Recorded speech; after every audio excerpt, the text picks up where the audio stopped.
Hello everyone, welcome to dynamic study. तो आज की क्लास में हम डिस्कस करने वाले हैं ह्यूमन रिसोर्स मैनेजमेंट क्विज 43। और आज के जो टॉपिक है हमारे वो आपका चाइल्ड लेबर से रिलेटेड है। और ये जो टॉपिक है आपका आईआर के लिए बहुत ज़्यादा इंपॉर्टेंट है। पेपर कोड 55 में ये क्वेश्चंस कई बार पूछे जाते हैं।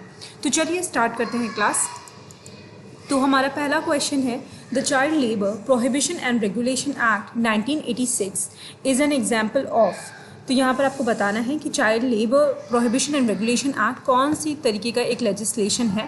ऑप्शंस देख लेते हैं, regulative labour legislation, protective labour legislation, social security legislation and welfare legislation. And the right answer is option 2, that is protective labour legislation, क्योंकि यहाँ पर हम चाइल्ड लेबर को प्रोटेक्ट करने की बात करते हैं। Next question is, which of the following is not the objective of the Child Labour Prohibition and Regulation Bill proposed by the second National Commission on Labour? इनमें से कौन सा ऑब्जेक्टिव नहीं है ये आपको बताना है। ऑप्शंस देख लेते हैं, to ensure that no child would be deprived of a future being deprived of education, to ensure children not to work in situation where they are exploited. Option third, to prohibit child labor in all employments irrespective of their coverage under the existing act. And option fourth, to tackle the problem of child labor by ensuring universal education. And the right answer is option third, that is to prohibit child labor in all employment irrespective of their coverage under the existing act. मतलब child labour चाहे किसी भी तरीके के employment में हो, किसी भी फॉर्म ऑफ एम्प्लॉयमेंट में हो, उन सबको कवर करना, उन सबको प्रोहिबिट करना, जो भी आपके एग्जिस्टिंग एक्ट में नहीं आता है वो भी। ठीक है, let's move forward. Question number third, under the child labour prohibition and regulation act 1986 a child is one who has not completed his. तो अगर हम child labour prohibition and regulation act 1986 की बात करें तो इसमें चाइल्ड की क्या डेफिनेशन दी है, क्या एज बताया गया है। And the right answer is option fourth, that is 14 years. जिसने 14 ईयर्स नहीं कंप्लीट किए हैं वो सभी आप चाइल्ड माने जाएंगे। Let's move forward. Question number fourth, which of the following legislations apply to unrecognized sector workers in India? Options are Minimum Wages Act, Child Labour Prohibition and Regulation Act 1986, Child Labour Regulation and Abolition Act 1970, and all of the above. And the right answer is option 4, that is all of the above. तो ये तीनों ही act आपके unrecognised sectors पे हैं और ये सब पे आपके जितने भी अनऑर्गेनाइज सेक्टर्स होते हैं जो कि ऑर्गेनाइज नहीं हैं उन सब पे भी लागू होते हैं ये सारे ही legislation. Let's move forward. As per the act, day means a period of 24 hours beginning eight.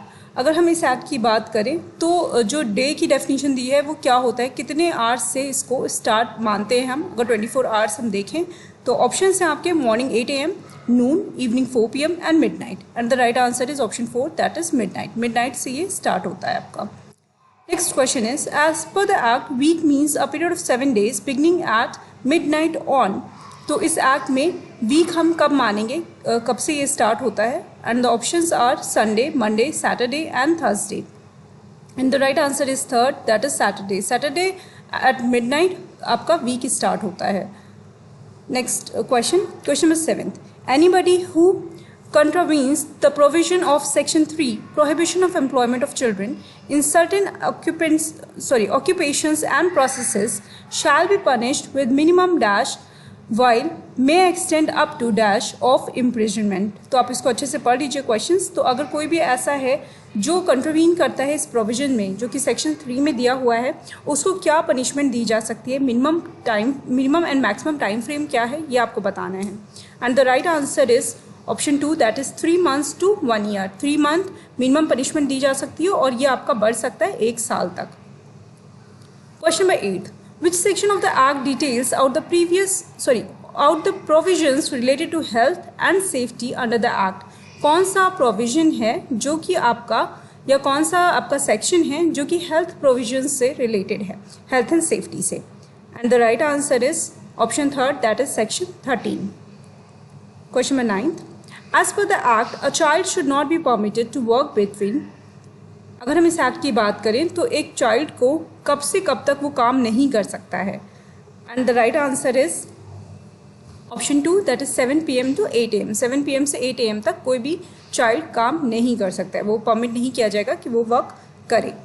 Next question number 10, the day specified in notice as a weekly holiday for a child shall not be altered by the occupier more than once in dash। तो option आपको यहाँ पे बताना है कि क्या होना चाहिए। ऑप्शन है आपके 1 वीक, 1 मंथ, 2 मंथ्स, 3 मंथ्स।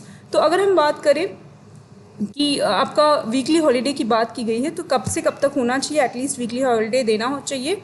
तो राइट आंसर आपका 4, दैट इज़ 3 मंथ्स। जो भी आपका जो 3 मंथ का नोटिस पीरियड है उसके अंदर ही आपका जो ऑक्यूपायर है उसको बताना होगा कि अगर उसने कोई भी ऑल्टरेशन की है वीकली हॉलीडे में, ठीक है, उसको 3 मंथ के अंदर अंदर नोटिस देना होगा, उससे ज़्यादा समय वो नहीं ले सकता है कोई भी ऑक्यूपायर।